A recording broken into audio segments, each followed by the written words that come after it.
Ahoy Room Explorers, I'm Nia and I'm here with Charles and we're closing out Men's Mental Health Awareness Week. Super excited to close out the week with Charles. As I mentioned before, he's a fellow Rum enthusiast and a really good friend of mine. Charles, welcome back. Thank you. Happy to join you yet again. Awesome. So I know we've been kind of chatting off the scenes, but I wanted to tell him that I'm supporting him because he's not drinking. So this time, no rum. We're being good, even though it's a Friday. But we're drinking some water, keeping hydrated. And then I know you wanted to talk about some important updates on your personal life, and you were okay with sharing, which I think is amazing. Yeah, so sorry, should have got done that before. Just a couple of things that happened this week I thought were interesting as far as kind of my self-improvement journey that I've been on and dealing with mental health and that kind of stuff. So I have this fun quirk with my anxiety where I will kind of hyper-analyze after a party or something, which I had Sunday. Like I'll hyperanalyze everything that I said and any way that I might have embarrassed myself Oh and stuff like no. that. So I kind of spiraled a little bit thinking about different stuff kind of Monday and Yeah, or maybe Tuesday. Days of the week this week are really screwed up for me. are a blur. But so I was kind of spiraling a little bit for a good part of the day, and then I was like, there's a very easy way to figure this out. So then I just reached out to my friends the thing that I was thinking about with the friend, and I was like, hey, how weird was this thing that I said? And he was like, no, it's not it was normal. Nobody else thought it was weird. So I was like, oh, okay. So I've just been worrying completely about this thing for no reason, where I could have just very easily said, hey, what is this thing that I'm worried about, this anxiety that I'm having? Yeah, Is it a real thing or is it not a real thing? So, right. it's just where before I never would have, you know, Done that. reached out and done that kind of thing. It's the process that I've been on improving over kind of the last 2 years, where I'm recovering from, some pretty bad depression and anxiety issues through therapy and medication, have given me some of these tools and given me the idea that I can just, reach out and communicate with somebody about, an issue that I'm having or something that I'm thinking about specifically. And it, fixed the issue for me easily after I'd been kind of, thinking about it only to myself in my head for 6 hours, 8 hours, whatever the case may Yeah, that be. makes sense. Ideally, I would have done it sooner or not even had that. Yeah. I don't know yet how to not have anxiety, but I think more importantly is developing the tools to deal with it. Yeah, I don't think I personally do deal with some anxiety. I have family members that have literally crippling anxiety, so I don't think it's something that you get rid of. I just think it's something you manage Yeah, for yeah. sure. But So it's that's having the amazing. That's a tools and huge using the step tools. for you. Say again.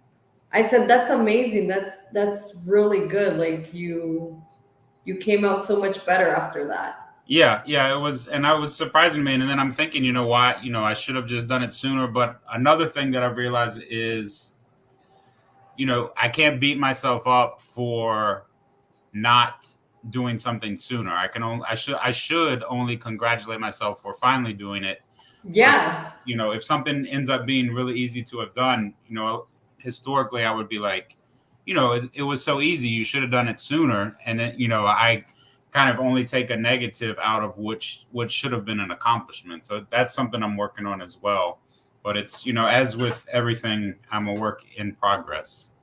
Yeah, we all are, but that's amazing. That's really good. I feel the same way at work because I work at a company that they always say, "Oh, be yourself," but sometimes, especially because nowadays we all work remote and we work with so many different people from so many different backgrounds. Sometimes I get scared that I might offend people because I do cuss a lot. And the company that I work for is out of Utah, so a lot of the people there are Mormon, and sometimes I hear and see people's faces when I cuss, but it's not like excessively, but sometimes you have to give it the extra punctuation in certain meetings, like in certain like informal meetings. I don't know. Yeah, no, I understand. I worked with drillers in the field for a long time, so it's that's just part of the way that you talk. And then when I go into like a meeting or something, and like or a different environment with more white collar type of people, I kind of have Yeah. to code switch to a kind of more refined way of speaking. So I understand that completely.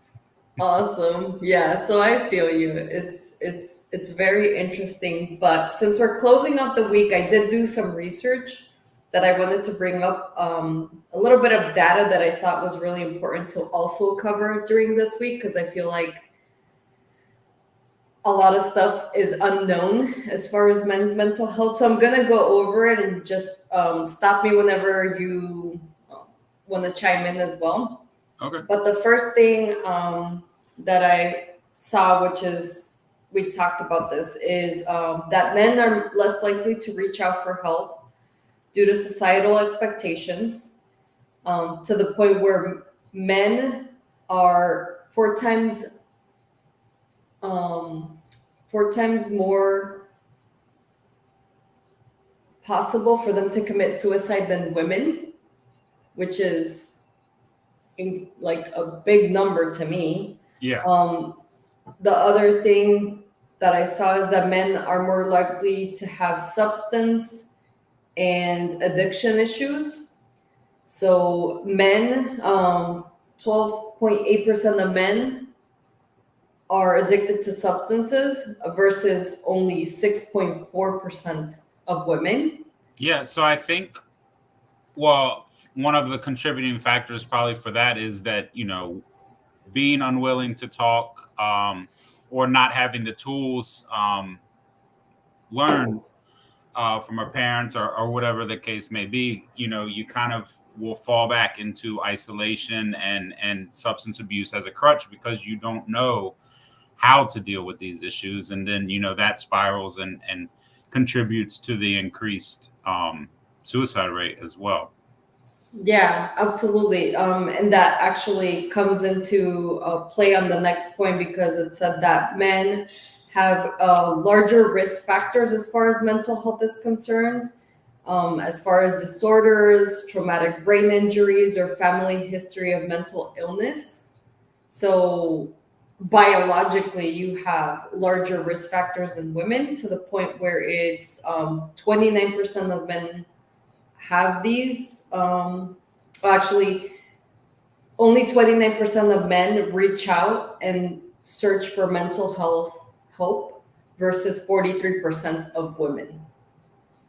Yeah, So, that's unfortunate. But it's, I think, like you said, it is a societal thing, and it's a learned things a lot of time, especially for, my generation, your generation, these things. yeah.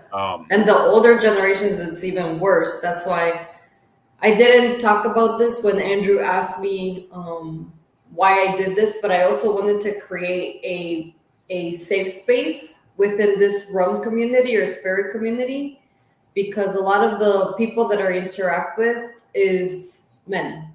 So if I can create that safe space, I'm happy to do so and initiate stuff, especially as being a woman myself and being such a big advocate for mental health.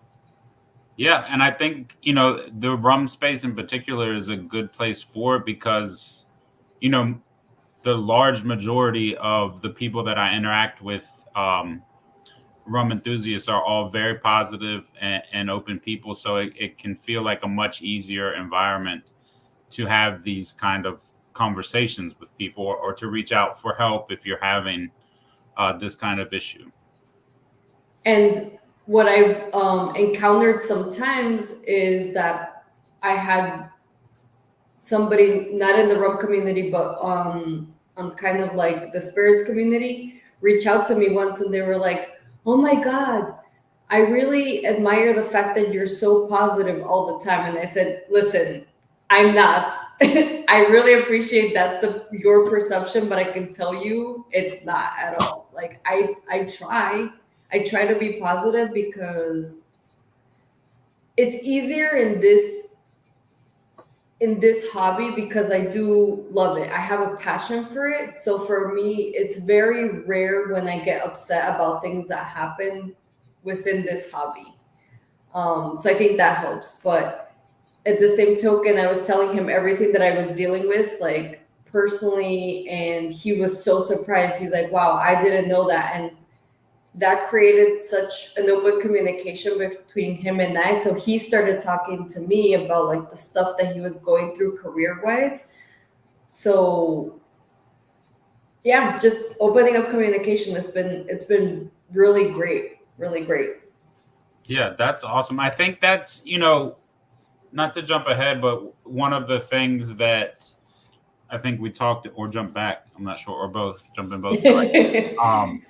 That we talked about with Andrew was how can partners be supportive, but it's not just, it's not just partners. It can be friends as well. But by Yeah. opening up, to him like that, it makes him feel more comfortable to be able to share with you as well. Yeah, and that's why I told him, I was like, wow, that's amazing that that's your perception, but just so you know, this is all that I'm dealing with. And even at work sometimes, like, um I'm going to be a little bit vulnerable during this video because we're working on improving our communication, and this is a safe space. So I have been dealing with a ton of health issues behind the scenes and not really talking to anybody about it besides like family and friends and stuff like that. But it's been like a journey of doctors and research and tests and exams and stuff like that to try to figure out what's going on. And when I was talking to people at work, because I had a pretty big development was it last week? Yeah, last week, where we thought we had an idea of what was going on with my body. And now it's like, no, now we have to send you to this other doctor. So it's been like a struggle, but I'm trying to stay positive. But it was funny at work, and they were like, when I told one of my coworkers everything that I was dealing with, on top of like, I've been moving. As I mentioned in the last video, we're temporarily in my parents' house while everything gets squared away at our house, and all of those dynamics is been a struggle. I've really had a lot of times where I've been crying, like literally almost all day. Like I'll watch a puppy commercial and I'll start bawling, which I don't consider myself a big crier. So for me, it's like a big deal. Right. Or I'll go into meetings sometimes with friends, like coworkers, and we'll have like a little just catching up or chat, and I'll start crying again. So yeah, it's been like super, super stressful. No, I can imagine that kind of stress, especially the unknown. But it's Yeah. it's good that you're kind of recognizing and embracing that you don't have to be, kind of toxic positivity where you have to act like you're positive all the time and kind of always be on and not ever let yourself be like, yeah, I'm super stressed. I'm not happy about this. This is very, very difficult for me to deal with. I think Yeah. that being able to face that honestly with yourself instead of just always having a veneer of positivity is much healthier,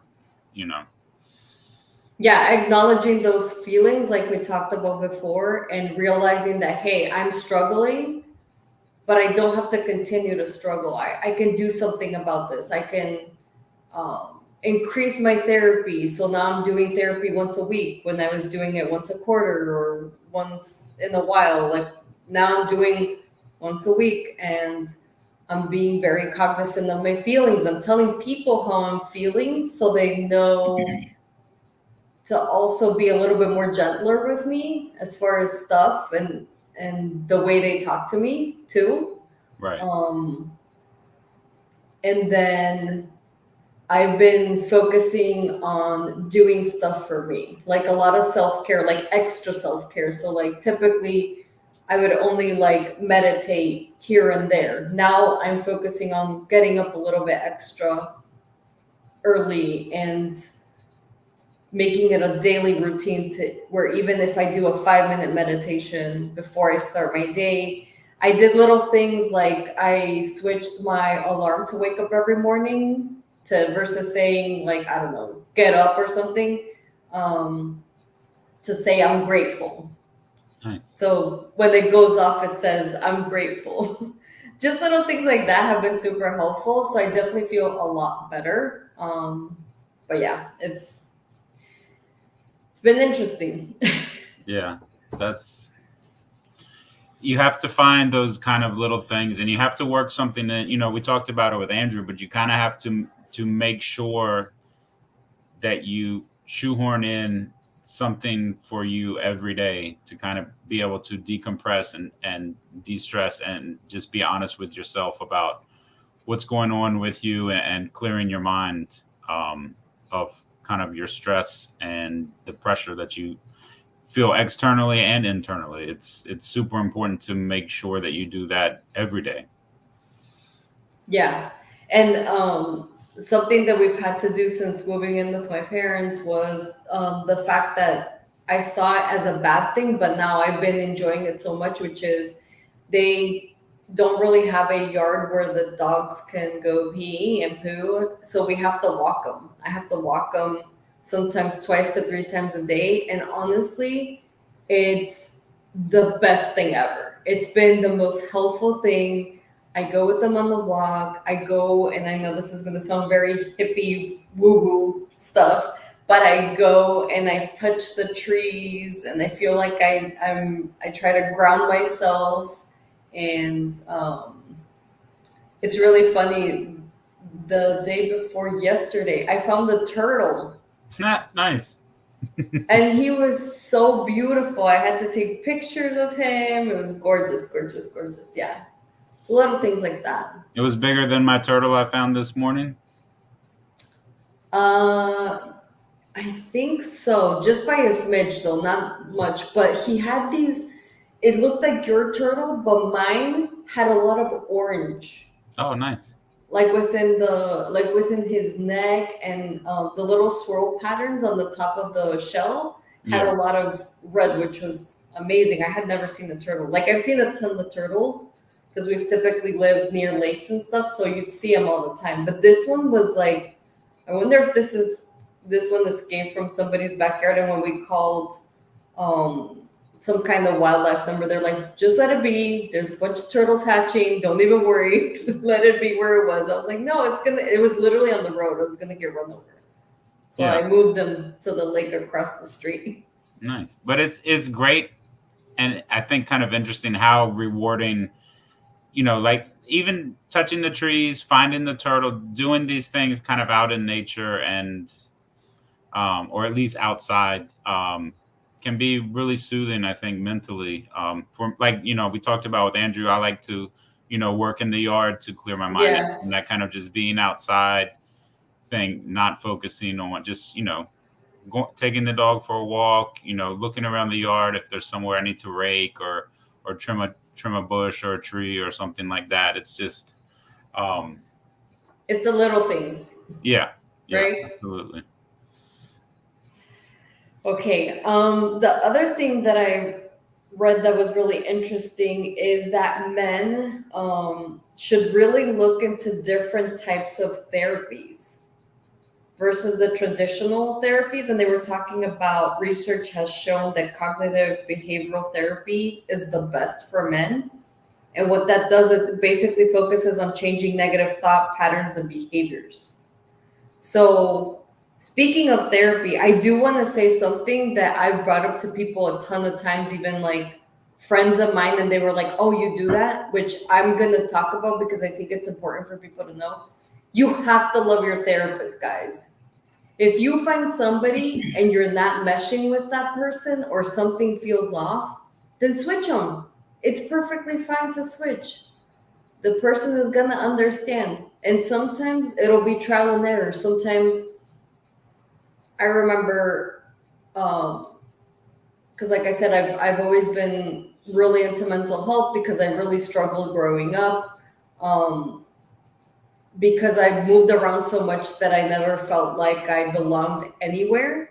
So Right. when I was a teenager, I was really bad. I would get into fights because I had all this frustration and anger from what I was experiencing. So going to therapy really helped me manage those thoughts and feelings.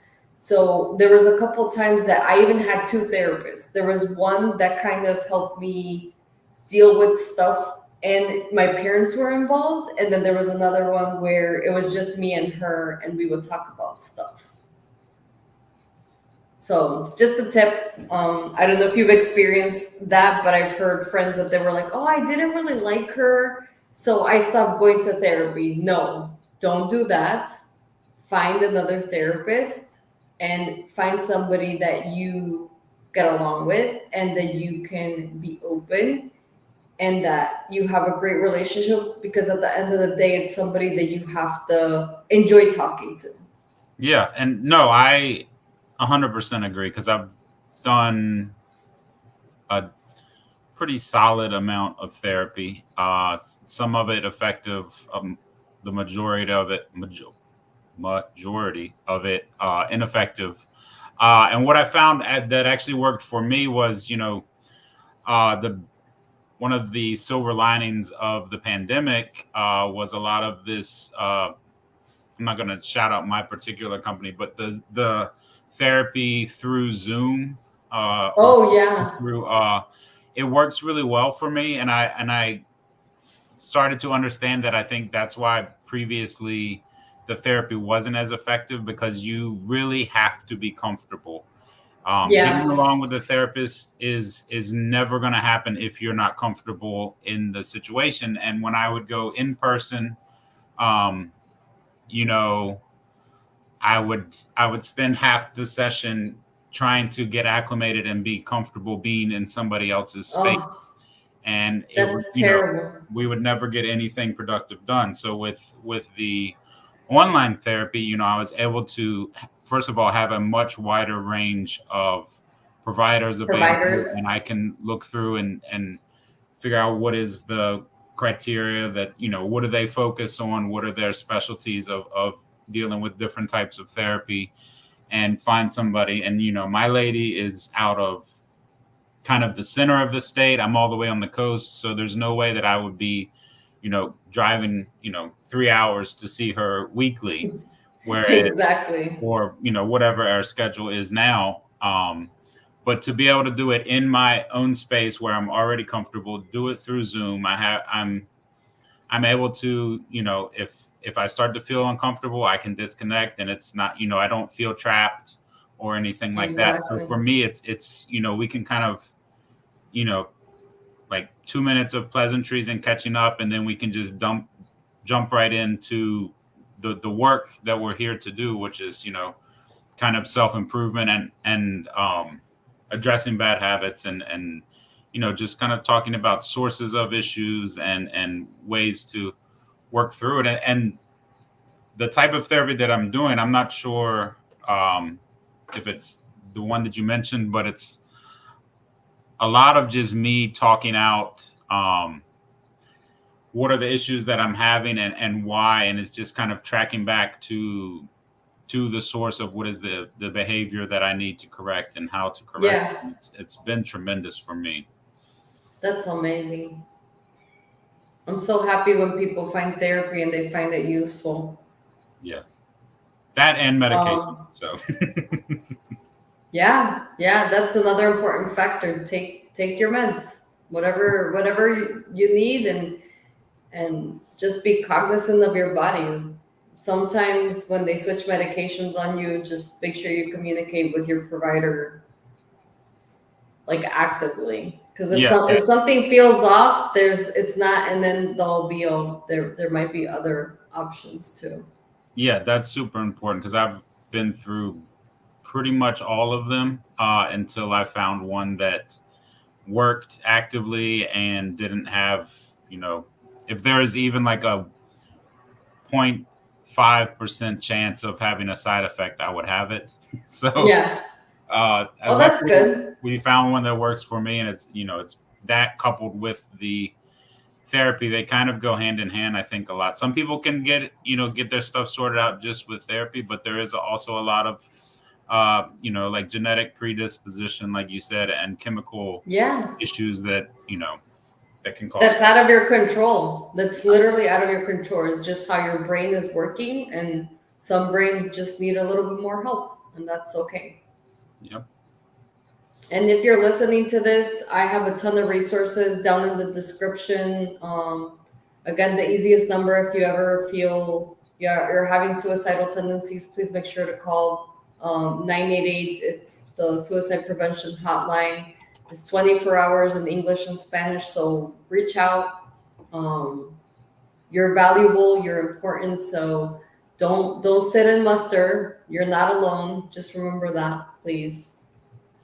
Oh, and one thing, so I'll send you the link so you can add it to this. But one thing that I worked through with my therapist was a thing called an emotion wheel. I don't know if you're No, I'm not familiar with that. So it looks kind of like a color wheel. It's essentially a color wheel, but so it starts in the center with kind of the larger emotions, like for example, happiness, right?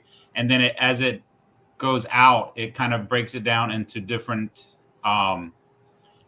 subgroups, and then there's another wheel, another layer of subgroups from that. So it helps you feel like, I'm feeling angry. What am I actually feeling? Am I feeling humiliated, bitter, mad, aggressive, frustrated? What is that? And then it goes out further from there. So it helps. I love that. So I didn't grow up or have this innate emotional intelligence or knowing, what is it that I'm feeling? How do I express what I'm feeling? I'm just mad, or I'm just angry, So, using the wheel, I'm able to see, oh, no, so this is just, this is what I'm actually feeling versus trying to kind of lump all these emotions into just one word or one kind of thing. So I can send you the link for that, but I found it really, really useful for me.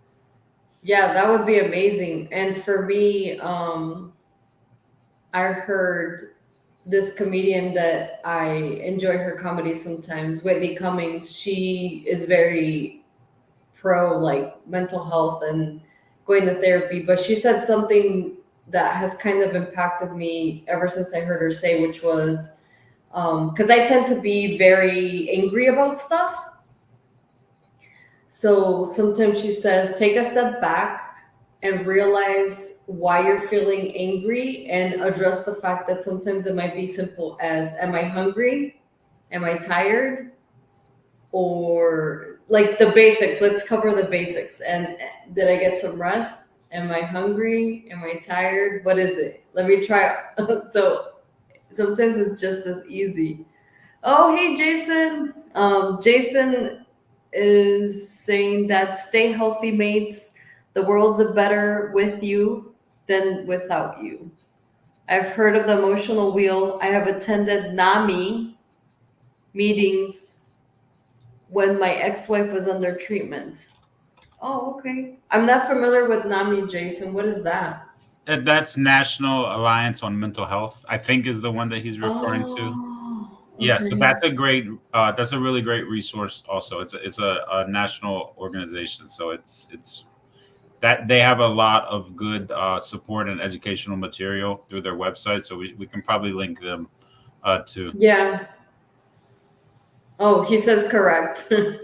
Nailed it. Thanks, Jason. Yeah, that's amazing. The other thing that I saw is that as far as depression,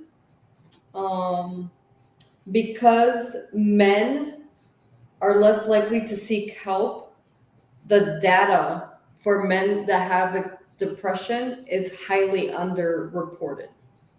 Yeah. So even the data that you find out there, it's not right because so many men don't seek help, which is so sad. Yeah, that's the same with a lot of things is the underreported data. Like, why is there a huge increase in autism? Well, there was never autism in the 60s. Well, no, there just wasn't diagnosed, and so there was no data or no reliable data on it. Yeah, or So that like kind of thing, if men are not comfortable seeking out this help, the data is not going to be there in a large enough quantity to really be super helpful. yeah, it makes me so sad, but we were talking about that with Andrew too, how like back in the day there wasn't really information or knowledge of all the different even just small stuff like being neurodivergent. That wasn't acknowledged at all. You were either normal or crazy, and that was it. There was no right. Yeah. Like or if you hid it, or you hid being crazy, or you hid whatever, yeah, or yeah, being considered crazy by society, whatever, just for being different. But yeah, it's 100%. Or like you guys were talking about, being dyslexic. It's just they didn't have great tools to treat it either. So yeah, or knowing how to deal with it, or different learning styles, or when I was growing up, my cousin has ADHD. So, and that was the craze, I guess, of the 80s and 90s, was just put everybody on Ritalin or oh Adderall, even though there's, yeah, a lot of variation between, the effects of ADD or ADHD on each person. It affects them a little bit differently. yeah, absolutely.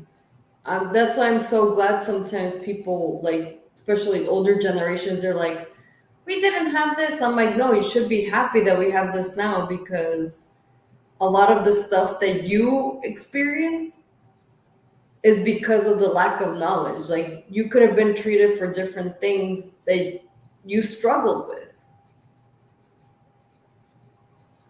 Yeah. And people get to be themselves and be able to live a normal as possible life, because they get the tools that they need in order to succeed, to be able to learn, to go to school, to go work at a job. Like um when we were in Tampa last time, there was a coffee shop, and it was a coffee shop ran with people with disabilities. And I was like, this is tremendous. And they had obviously a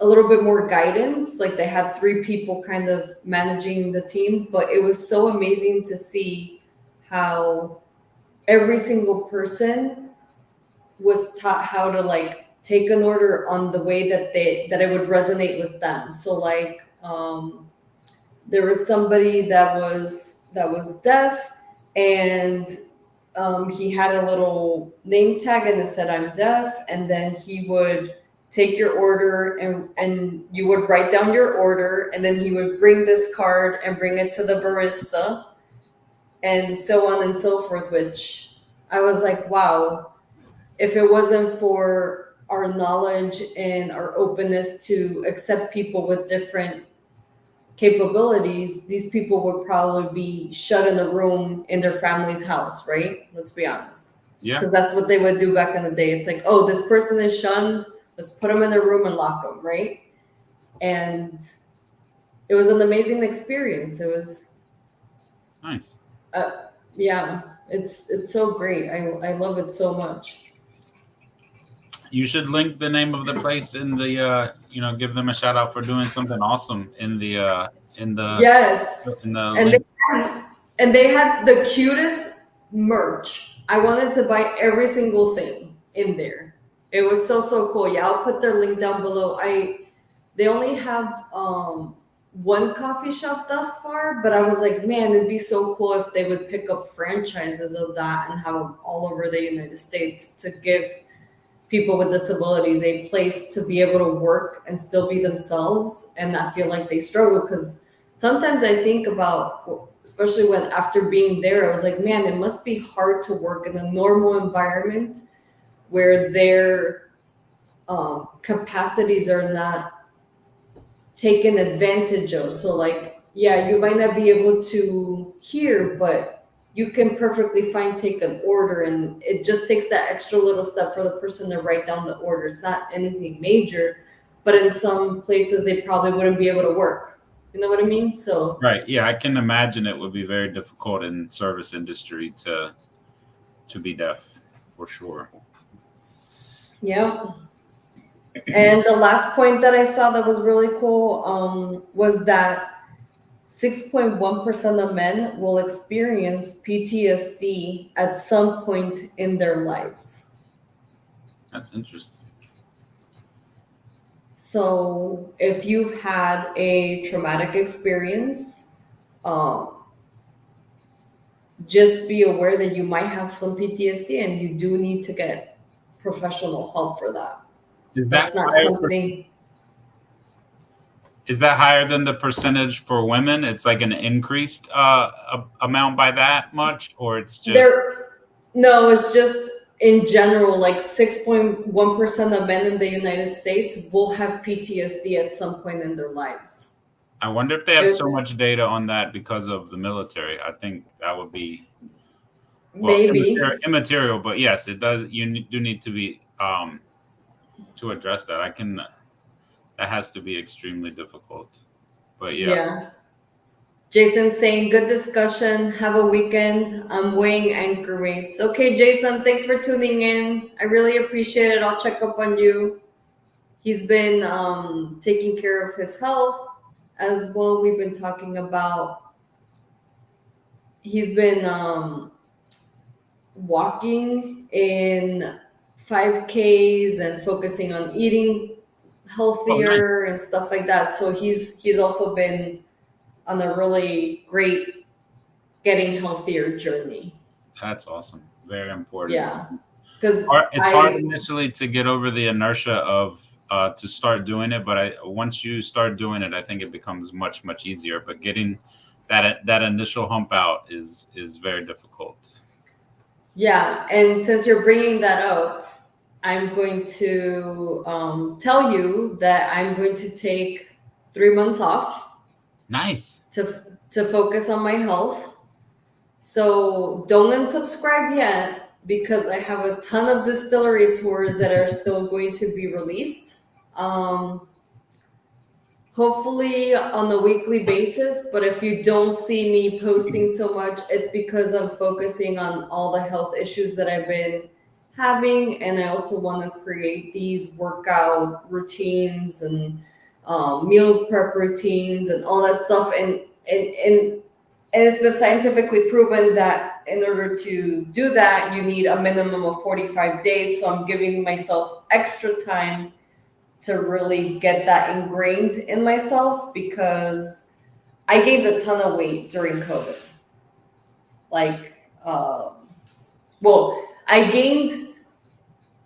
I used to be pretty thin and fit until I got divorced. And the divorce took a really big toll on me. And that's the first time that I have a feeling I had a little bit of this underlining issue, but it came to the forefront when I got divorced, which was a binge eating disorder. So that was my coping mechanism throughout my divorce. And I had to go to basically rehab but for eaters, for people that have eating disorders, which was very interesting and super helpful. And I didn't think so, but luckily I was going to a therapist that saw my struggles and recognized that in me and immediately referred me to the group for support, which was incredible. So right now I have to focus on, and the thing is, people might not understand, most of the creators you see out there, if they're constantly pumping out content, it's because they have a whole team in the background. They have a whole team. A lot of the people in California, you'll see a lot of creators that they pump out constant content and it looks amazing and everything's perfect, is because they have a full team behind them doing stuff. They might be the personality in front of the camera, but they're not really necessarily creating the content per se, doing the scripts, reaching out to the people. Like, for example, for this week, like it was me emailing Andrew, it was me emailing Brad, it was me texting you. Like, it wasn't my assistant, is what I mean. Right. It's me. It wasn't Phil. No, it wasn't Phil. And because I adore Phil, he's an incredibly supportive partner, but I get it. He doesn't also want to be sucked in to the point where like he has to sacrifice his stuff to be able to help me. Right.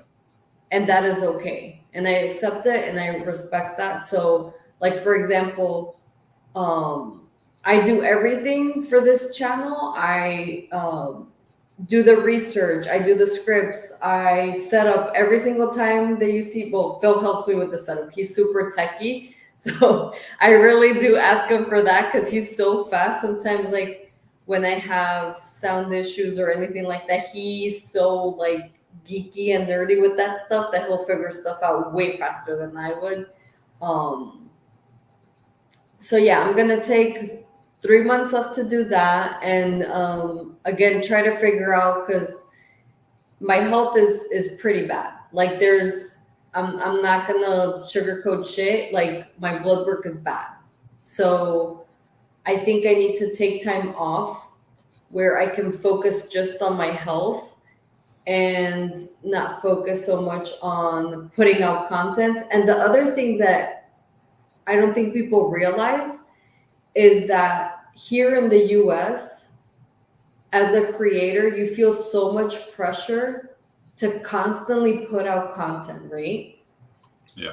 And I'm the type of person that I do pride myself in my content, so I'm not going to just put out anything. And it's difficult to put out constant content when it's you or one person, one woman band doing everything, right? I can't be everything all at once, as you said, I think the other day. So it's realizing that, okay, I finally found somebody that can consistently help me editing my videos and is not killing me on the price, that I can afford, and we have a really good working relationship. And that's another thing that I've had issues with, is finding somebody to help, because I love editing, but editing takes a lot of time. Yeah. And I found this person and she's been helping me. She's been amazing. So at least I can shoot the content and send it to her, and she already knows what to do, and I can focus on other stuff. So, but now I really, really have to focus on my health. So if you don't see a lot of posts from me, you understand why. I have to address all these issues with my blood work. I have to get in the routine because I want to be healthy. I want to have quality of life, and right now I'm not having quality of life. And that's where I'm starting to draw the line to where, Yeah. like, okay, it's not about being skinny or fit or this. It's about, like, I always said, like, I don't have an issue or issue with people's bodies or even my own body having gained weight until it affects, like, your health. Like, when my blood work is not good, then that's the point where you're like, okay, I have to take a step back, and now I really have to address all this stuff. So that's the point that I'm at.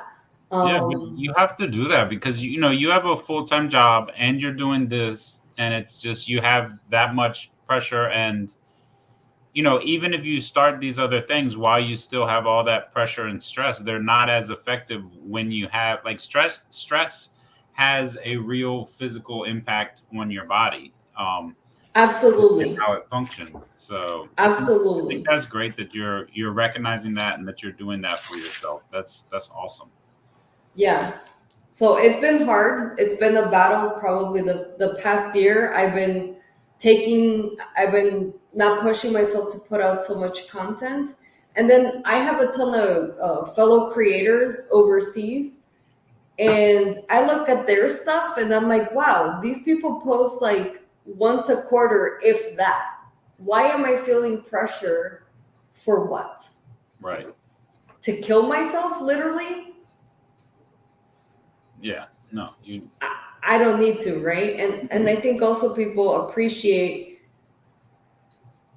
good content versus just spewing stuff out there that I don't feel proud of. So, but yeah, but stay tuned. We have a ton of distilleries that are going to come up today.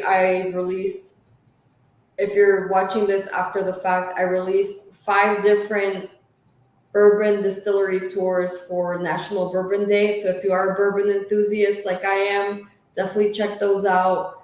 It was amazing to go to Kentucky. I obviously love rum first and foremost, but it was great to see the process of bourbon because we age rum in those barrels. right. Yeah.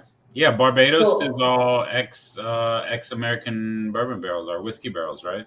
yeah, and a lot of places they'll use like they'll say like ex Kentucky bourbon barrels, and then it's like, okay, what distillery, so I know what the mash bill is and how I'm going to, like, what I'm going to expect out of the rum because it's going to be aged in that type of barrel. So Yeah. I really enjoyed that, and it was great insight. I was very surprised. I didn't think it was gonna resonate so much, but it truly did. And just seeing, like, because obviously when it comes to rum, we all use like ex-used barrels, right? We very seldom see a brand new oak barrel being used because they're super expensive, right? Yeah. But all these bourbon, by, I don't know, I wouldn't say by law, I guess by bourbon law, it has to be a brand new oak barrel. And just to see how the barrels are made and how they're charred and all that was incredible. That's awesome. Yeah, I want to do that. And obviously it was quite delicious. Visiting all those distilleries, and there's tremendous history. So Kentucky was fun. It was a lot of fun. Highly recommend. We only did the partial Kentucky Bourbon Trail Yeah. because it's so vast that we, I think, visited less than half of the distilleries. It's crazy. Yeah, but you got to have a lot of time and liver function to be able to do that. Absolutely, yeah. That's great, though. But yeah, that's, you doing this, it still needs to be something that makes you happy. It shouldn't be something that only provides you stress. And if it's something that you're passionate about, you should also still get the enjoyment out of it. So if it's only causing you pressure or mostly causing you pressure and stress right now, you have to take a step back. It's, the mental and physical health is much more important than really anything else. Yeah, I think it's that horrible habit that we have as human beings. I absolutely love doing this. Don't get me wrong, it hasn't been to the point where I'm like miserable. I've never been that way. I actually tell people all the time, fellow creators, because I did have a friend reach out to me, and he was struggling through this process. He was really hating what he was doing, and I said, I'm telling you right now, you need to drop everything and take a step back and see if you really want to do this. Because I said, I'll never do that. I'll literally quit, close shop, and call it a day if I feel that way. But the reason why I talked about the pressure is I feel like sometimes we have that horrible habit of comparing ourselves. So I see like fellow creators, like, and they're like pumping out content, or like that's where I need to like take a step back and not compare myself to other people. And I did that for a period of time, but then there was like, I just have to remember that I have my own lane and I have my own way of doing things, and I just need to keep my head down and keep on doing what I love to do. Yeah, I mean, but that can be very difficult. And I think that's a lot of the negative of social media, not just for creators, is Yeah. it gives this kind of environment of jealousy or inadequacy and false expectations, and kind of disconnects you from reality or your reality Yeah. anyway. So it's kind of showing you, oh, these are the things that I should have or do to be happy, when that's not the case. Not every The same things don't make everybody happy. What makes you happy doesn't necessarily make me happy or is healthy for me. So I I try to be on social media as little as possible. Yeah. And I'll go through phases where I'll delete it all from my phone for several weeks, but then Facebook Marketplace kind of sucks me back in. Oh no. So what do you look on Facebook Marketplace out of Oh, just curiosity? anything that pops into my head that I think I might get a deal. I gotta go pick up tomorrow's this robotic stuff for my son that I got a really good price on. So Oh, cool. yeah.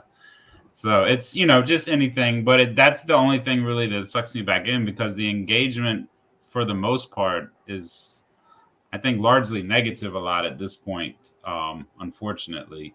But Yeah. Every time I log into Facebook, it's like 5 seconds later, I'm like, okay, I liked my friend's stuff, and then I'm out because yeah, it's like so toxic. On Instagram, I haven't had that experience yet.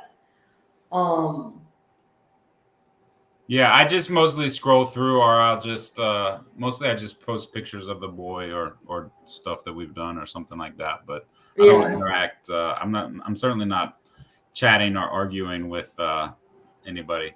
I don't like to argue. I'm not There's very little I'm passionate enough about to get into an argument on social media with somebody. Oh yeah. No, I don't even respond. I think I've only had one truly negative comment, and I just said, okay, thank you for your feedback. Like, heard, noted. Let's move on. Yeah, nice. Yeah, I think that's the um, healthiest way to deal with that for sure. yeah. Um, so yeah, I I think we can close out this very first Men's Mental Health Awareness Week, right? I Yeah, think we've covered everything we wanted to cover. If you are watching this video, I really appreciate you joining us. I hope everybody has enjoyed this week. I really do want to do this on a yearly basis. I think it's super important and such an underrated topic. And I want to emphasize the fact that I want to create a safe space for us to have these conversations and have these discussions and create a positive community within this spirits community. yeah, for sure. I think it's the more people that are doing it, men in particular, but the more that men are willing and able to talk about not, not just emotions, but also, their particular struggles of mental health and what the case may be. Um, it makes it easier for other men and even women to be willing to talk about it and share. And this is I struggle with this stuff for 15 to 20 years. And it's only within like the last 4 years that I've actually started a pretty solid uh process of recovery. And it all came down to it I didn't have the tools. I didn't know how to talk about it. I didn't see other men talking about it. My dad is a great dad, but he my family doesn't really show emotion. We don't communicate about emotion.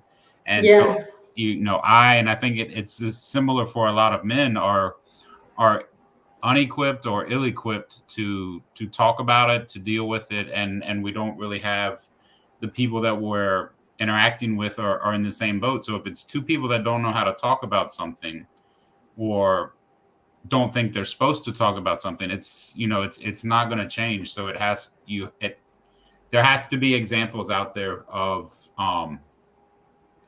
for men to see other men having this kind of vulnerability or just having similar issues that it's like, hey, I have also that kind of anxiety that I do that thing.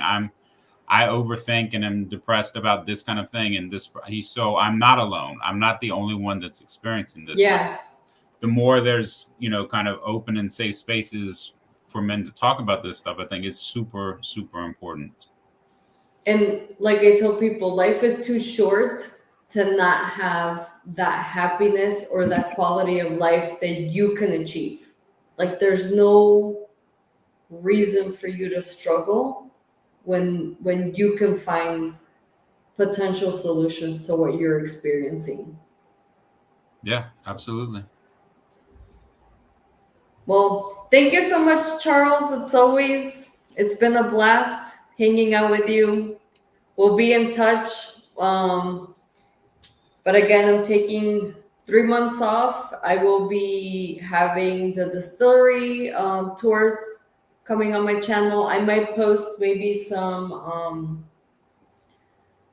I don't know, maybe some restaurants that I'm gonna visit because I'm not gonna try to drink during these 3 months while I kind of get all these good habits in the works. Because as we all know, as much as I love spirits, they're not the best for your health, and they're not the In best. moderation, everything in moderation, especially. Yeah, they're not the best for establishing good habits. So thank you so much. Stay safe. You're not alone. Again, resources in the description, and don't forget to reach out. Don't don't sit by yourself because you're not alone. And sending everybody a big virtual hug, and I will see you soon. Cheers, everybody. Bye. Cheers.